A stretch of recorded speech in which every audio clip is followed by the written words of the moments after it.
It's crunch time at work and you need to bring wings to your workday. Visit redbull.com/gettingitdone and answer a couple questions about your work style to get a Spotify customized playlist tuned to your productivity. Plus, score a can of Red Bull on us while you go from to-do to done. And remember, Red Bull gives you wings. Supplies are limited. Terms apply. Visit the website for more information. Springfest is happening now at Lowe's. Keep the spotlight on your yard with Stay Green Premium 2 cubic foot mulch, 5 bags for $10. Plus, when you want more help indoors, get up to 40% off select major appliances that help you supercharge your chores. Our best lineup is here at Lowe's. Valid to 4/22 while supplies last. Selection varies by location. See Lowe's.com for details. Mulch offer excludes Alaska and Hawaii.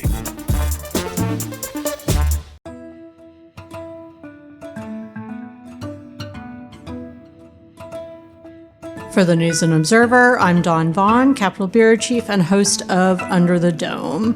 Today I'm joined by my News and Observer colleague, K-12 education reporter Keung Hui. As we record this on Monday, November 10th, the federal government is shut down unless something changed within the hours between you record and you're listening on Tuesday.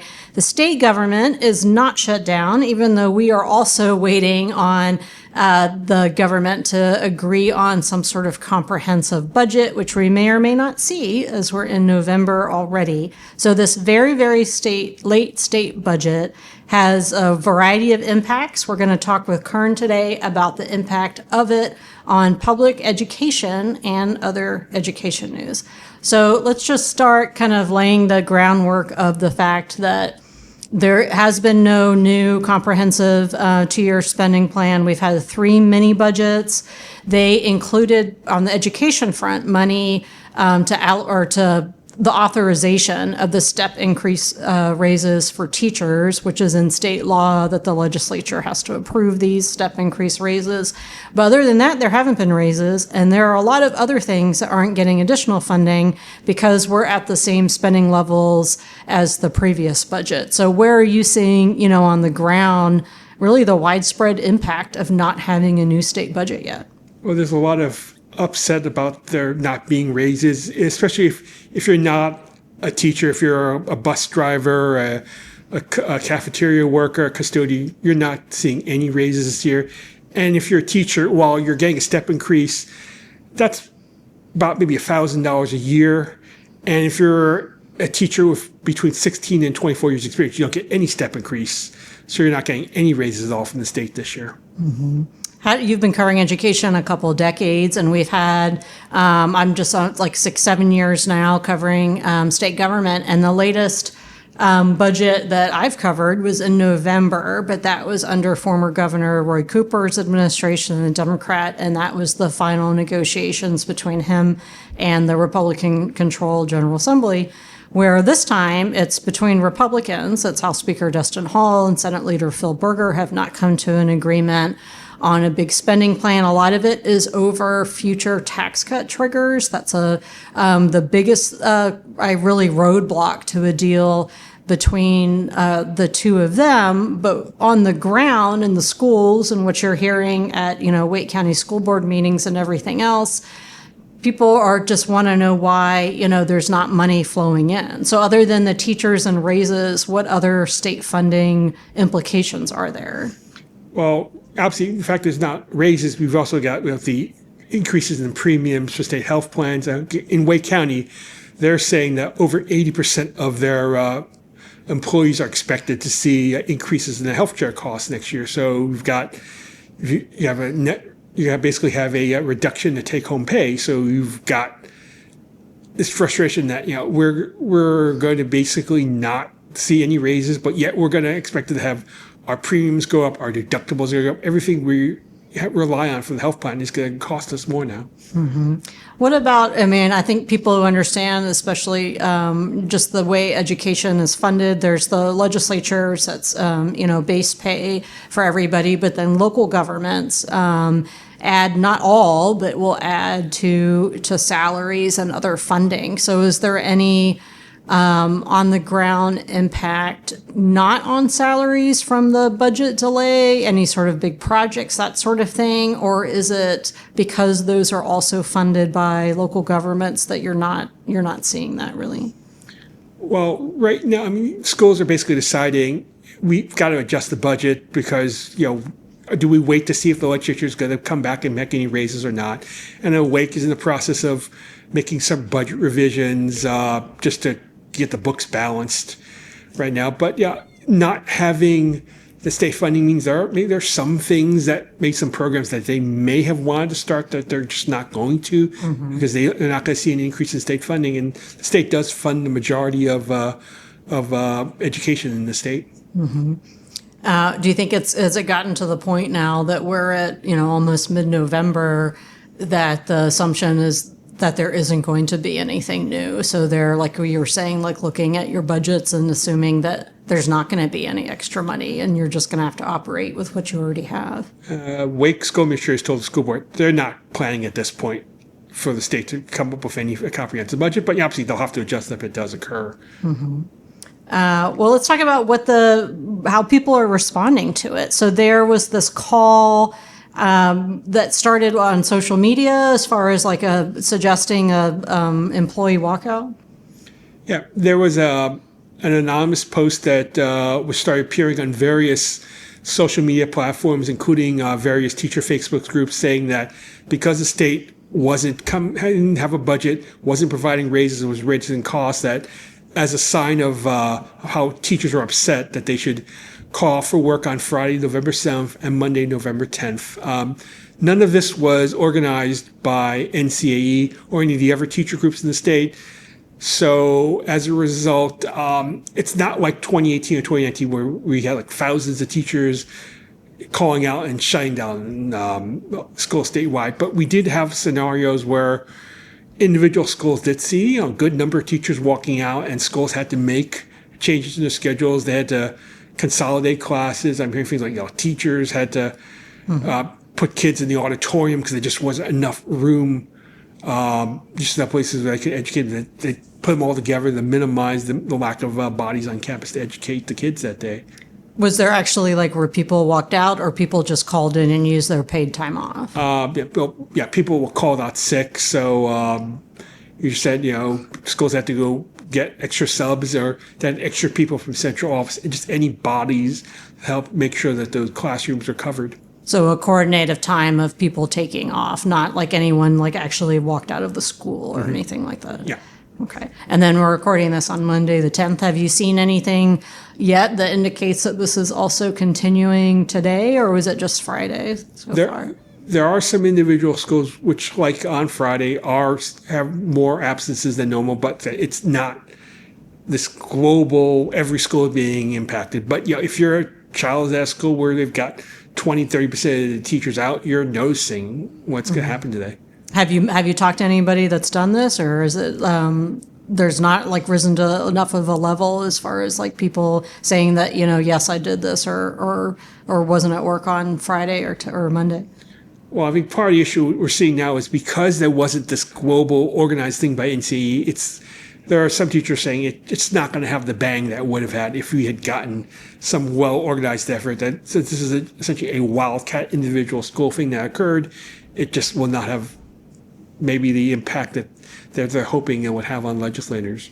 What was the last year of I feel like that happened multiple years, the big marches in downtown Raleigh.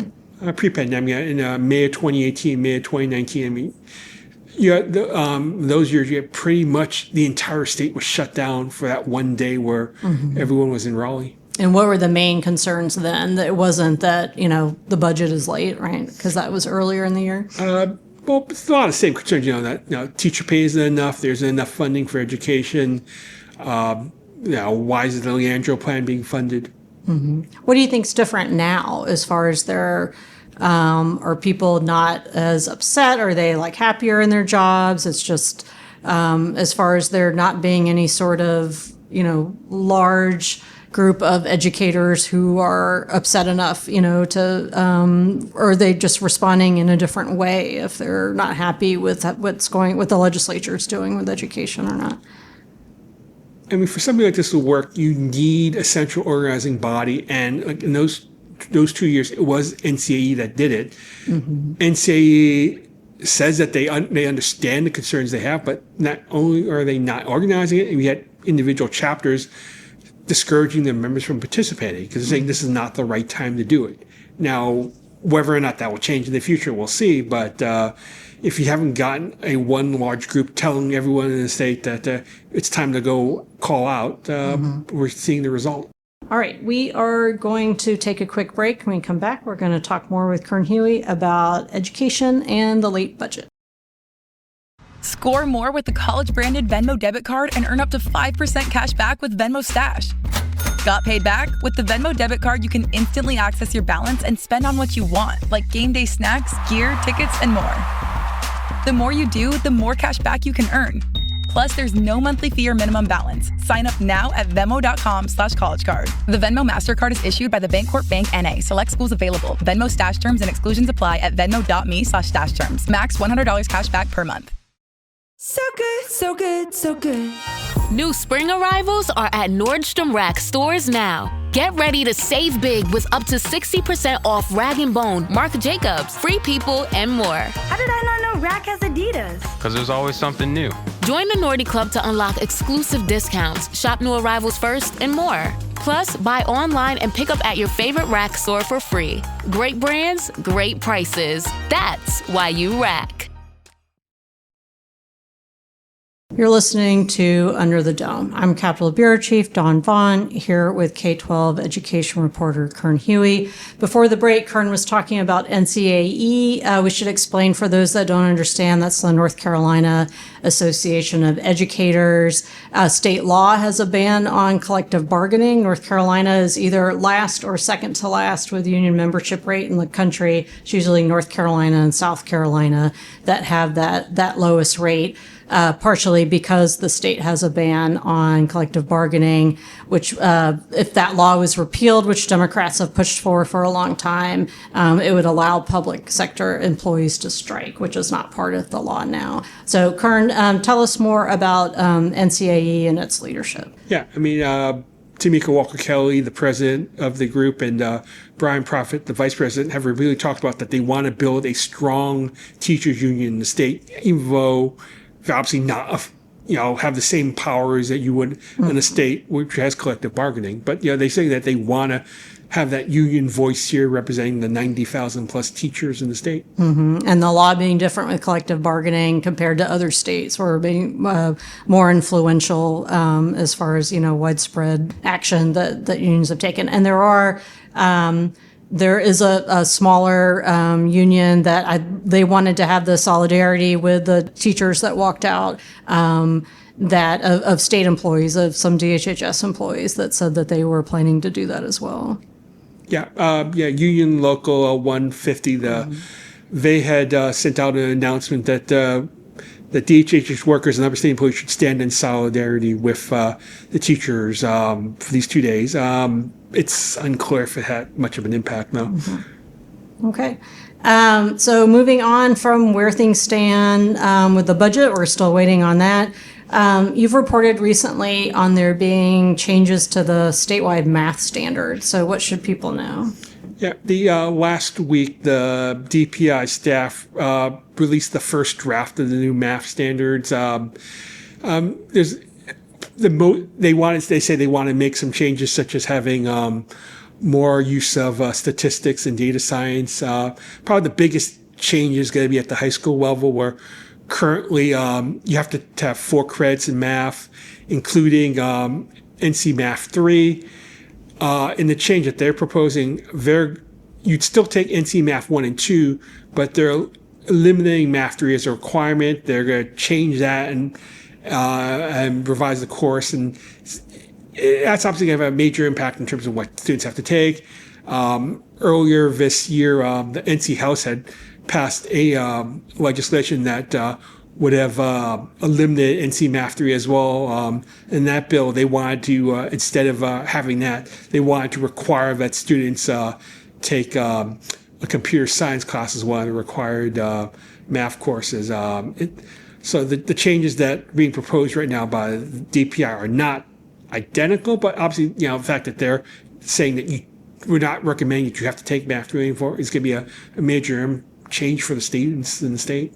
What other curriculum changes have there been lately that you've written about? Just the past years, I guess. Probably the most controversial one was during the pandemic when they revised the social studies standards, and there were complaints as to whether or not the standards were too promoting of DEI and critical race theory, and that potentially influenced some of the changes that the legislature made to weaken the power of the state board in various areas. Okay. Something else to note as people are listening, Governor Josh Stein has called the legislature back for a special session next week on the 17th. They were already scheduled to be back for kind of these gavel in and out sessions, which Speaker Hall and Senate Leader Berger had said that because, unless there was a budget deal reached, or it appeared there had not been, that there wouldn't be any vote. So Stein is within his power as governor to call back. What he wants is them to pass a clean Medicaid rebase funding bill. And right now it doesn't look like that's going to happen. He can call them back. Now he can't decide what they would actually pass. So that's something that we will be watching for this coming week on if the House and Senate agrees to have any sort of voting sessions, or if they've reached any sort of deal on Medicaid or any other spending.